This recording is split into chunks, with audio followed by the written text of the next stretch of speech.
And I'm like, that's so good. D-shaped wire from 2.6 millimeter round wire, but we need more straight, do we? Roll the sleeves and hammer all that wire. It's light enough and it's sturdy enough to have on the wrist. One was talking to me.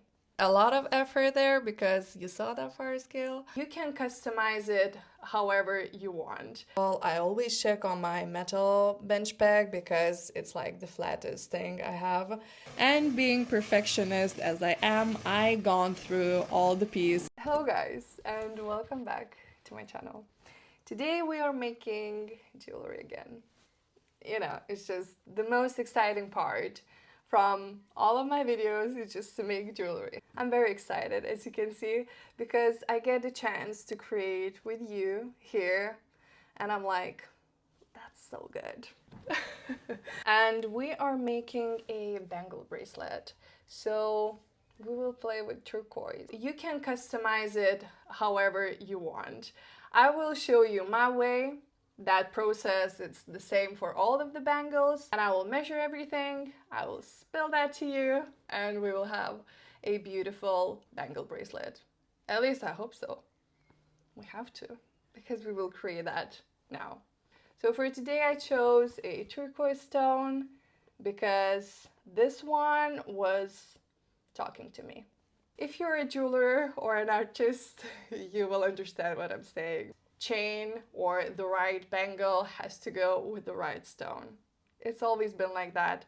When I saw this one, I was like, yes, it's your time. I have an idea in my head that we will put a pattern on it just to make it a bit more like boho, but still keep that elegance going with thinner D-shaped wires. So yeah, we have idea.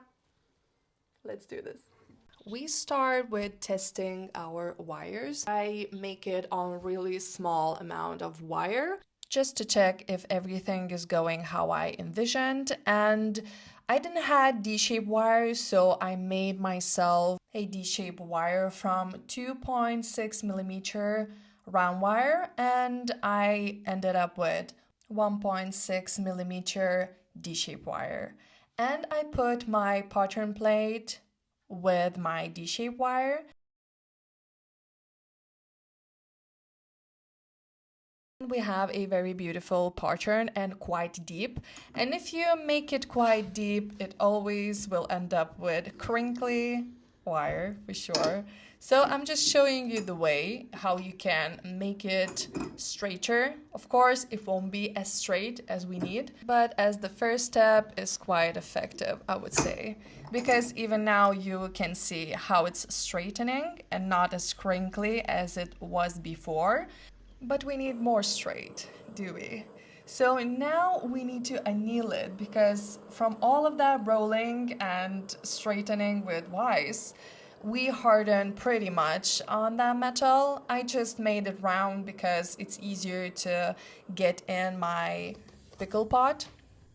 And now we're coming to a fun part. We have to roll the sleeves and hammer all that wire, twisting all the ways. And we have to be aware that we're not punching in the edges of the block, so we keep everything in the center. Just we don't mark our beautiful wire, and just keep that straight as we can. And now when we have like almost straight, not enough, but it will do for now. And we're measuring 16 centimeters 2 times because we will solder 2 wires together and create that bangle out of that. If you fancy, you can always do more. And you can cut that with scissors as well, but it will never keep that straight if you do. And yes, we are annealing again. So we're just repeating the process of straightening, just hammering that again. If you need, you anneal again and hammer that again. It's just how it is sometimes with jewelry making, especially when we're talking about wires and different shapes of wires, not like round wire, which is way easier to make it straight. And when we repeat hammering steps again, we make that edge even flatter just to have perfect connection from both wires. And of course, we can't create like perfectly flat that it will touch all the spaces. So what I'm doing now is I'm creating like pins from my wire and put them together as like close as I can and solder the spaces where they're touching. And a annealing process will do a straightening job for me as well, because we will have that tension from those pins that we pushed in that honeycomb. I even use my third hand here as well, just to push it even more down and have everything perfectly straight. And from my big practice with soldering, I would suggest never push yourself to solder everything in one go. And even if I have more complex piece going, I always do soldering steps, which keeps me in control when it comes to soldering process, because even this bangle, which is looking not very big, really takes a lot of heat. Okay, so now we have pattern wire soldered together. We need to make a bezel setting for this turquoise. When we want to create a bezel setting for the stone, we have to inspect the stone first. I have some imperfections in this one, which I don't mind because turquoise itself, it's like very pretty, and I like some kind of rawness in my stones. Sometimes I just like it because of that. So I won't be covering that, but if you have some imperfections like upper on the stone, then you can create a design that you would cover that, or just to make higher bezel setting and try to push a bit more metal on it. I will leave it as it is because it's really pretty to me. When we are creating bezel setting, it's way easier to make a bit of bending before we're going on the bezel itself, because then we have something to grab on and to wrap that wire around the bezel. It's not easy to wrap it around because we have a lot of spring back from that wire. I would suggest anneal it before if you want to be on that softer side. This bezel wire is 0.5, by the way, so it is a thick wire to wrap around and make a shape if you haven't annealed it. But when it comes to me, sometimes I enjoy to have a lot of spring back in that wire. That keeps me in place more and doesn't let me to make those like very bad bendings, because I can control it with my pliers more. With that spring back, we can make a very good connection, and good connection always means it will be a blast in that soldering station. When I connect my bezel, I always inspect all of the sides, how it's looking like. To perfect it even more, we're flattening a bit both parts, and it makes us even more connected. Now we're soldering our bezel. Always put solder piece under your bezel setting, because the weight of the bezel will always keep it in place and intact with both sides of our bezel. And in this part, I really put a lot of fire scale, which I had to deal with later on. So just work as quick as you can with silver. It's always the key to go if you want to prevent a fire scale. Of course, we're using borax all the time, but sometimes the heat wins. Okay, we reached a second part of bezel setting. Now we have to prepare our setting to be soldered on a plate, because we always need a bottom for a bezel setting. It evens out our bezel and make it flat, so we need to see that flat edge going around. I was using 320 wet and dry paper, and now we are soldering our bezel on a plate. Of course, we're putting everything in borax and making all that metal clean, and I do a warm-up, the first one, just to make it not liquidy and more sticky, that we could put our soldering pieces and they wouldn't fly away somewhere. And you can see I'm going under the bottom because we need a lot of heat just to melt that solder around, but I would suggest go with the mesh under if you're not skilled with that soldering, because it takes experience for sure. Okay, and this is the part where we are get rid of unwanted silver and polishing everything just to have a beautiful bezel setting. So I'm going firstly with a saw. For sure, you want to be as close as you can. Just be careful, not hit the bezel itself. If you're not very good with sewing, I would suggest to go with the Sharpie and take the edge of the Sharpie and saw it out. Now we're filing our bezel setting. I had to put a lot of effort there because you saw that fire scale. Firstly, we're going with the file to get rid of all of unwanted solder there. And then switching up to my favorite wet and dry sticks because they're very good. I will show you one day how I'm making those, but I'm going through all the grids, 240, then I'm going to 400, then 500, basically until I reach 1000. In this part, we're just making sure that we have a very flat bezel, and I mean very flat. It has to be flush with your table. You can check it on the table. I always check on my metal bench peg because it's like the flattest thing I have. And after all of that work, just look at that bezel. It looks good. I'm just saying. Now we have to prepare the place where we will be soldering our bezel on the bangle. We will do that with the file and keep it as straight as we can. We don't want any angle with the file when we're doing that, just to keep it flat and flush.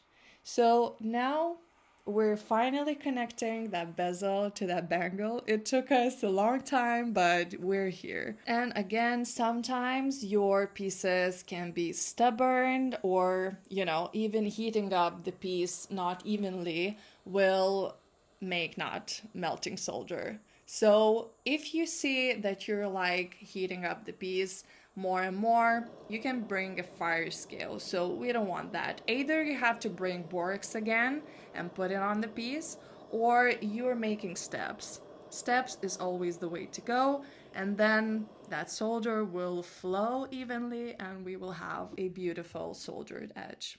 All right, now we have piece soldered together, so we won't solder more. Now we have to inspect everything.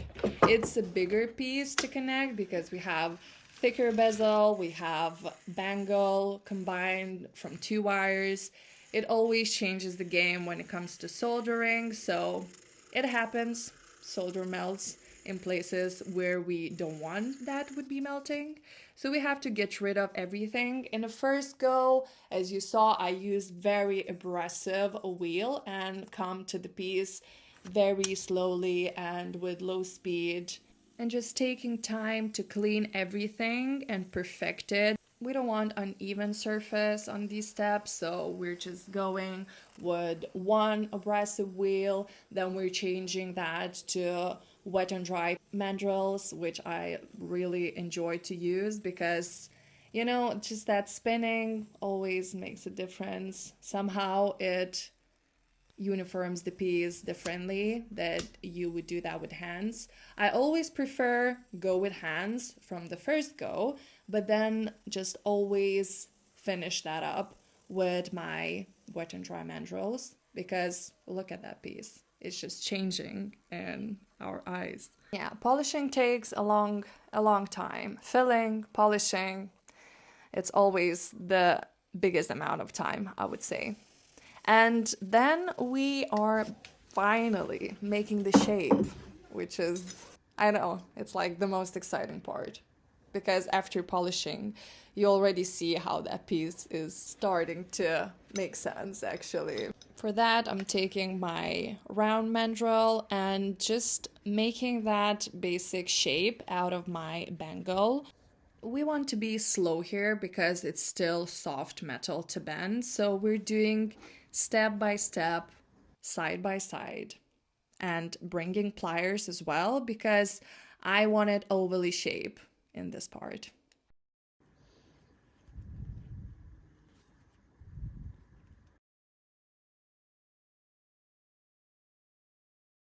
So we use that round mandrel just for basic shape that keep us in place. Round bracelet we're making when it's closed, and open one goes with like ovally one, I would say, because our wrist is ovally shaped as well. So we're kind of mimicking our wrist shape. I can show you even because we have that spring back, and we will adjust this part even more if we want closer look. I'm really fussy when it comes to jewelry wearing.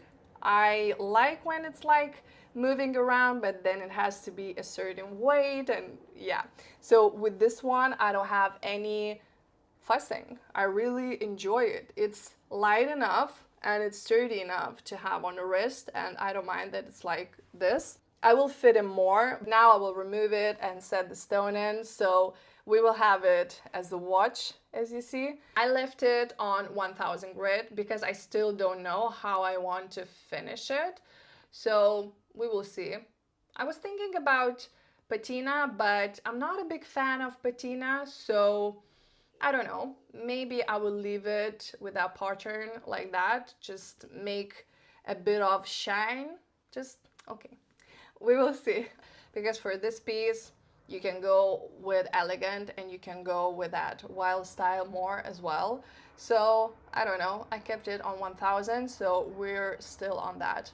We have a higher bezel here, higher stone, so it won't be in a way if we want to make some adjustments in these places, if that makes sense. Okay, so now we will clean a bit inside because I don't know why I haven't done that still. So I will come back with that cleaning inside, and then we will set the stone in finally, and we will see how it looks like. So we're cleaning that inside. We need our protection for sure because abrasive wheels, wet and dry, always it's very dusty, even though you don't see that, but it goes to your lungs. So we need that mask on for sure. And being perfectionist as I am, I gone through all the piece again with my wheels because after that bending on a mandrel or with pliers, even though it was a nylon, we had a bit of marks there. So I wanted to remove it and perfect it even more. And I want mirror shine more on my bezel. So yeah, I was just like doing more polishing here because this is what I do apparently. And after that polishing work, I was more careful with my piece and put it on jewelry cloth just to not have marks again. Now I have the edge, which I want to see. It's even on all of the sides, and it has that beautiful flat edge here. And we will set the stone in. I like thicker leather, but I couldn't find it now. So we're coming and checking how flat it is because we need flat.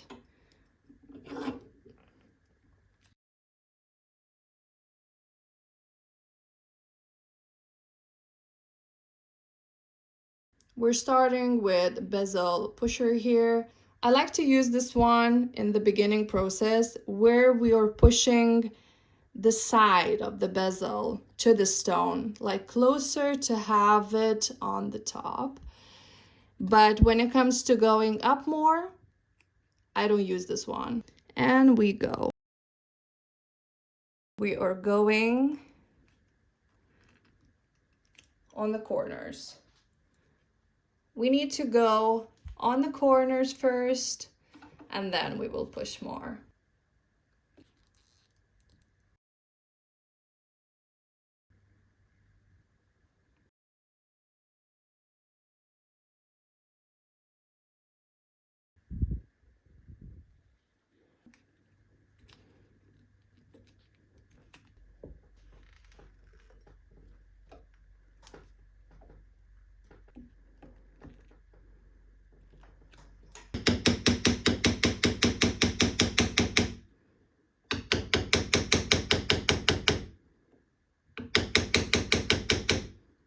Even from now, you can see how close we're getting with that.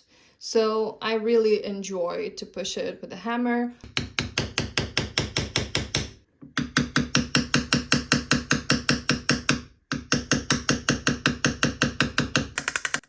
And we're finishing everything with hammer attachment, which I have from Faradom, because I want it even closer to have on the edge, because it is a thicker bezel. It's not easy to push it on, for sure. So it gets frustrating sometimes if you think that it should be quicker than it is. Like, it can be quick.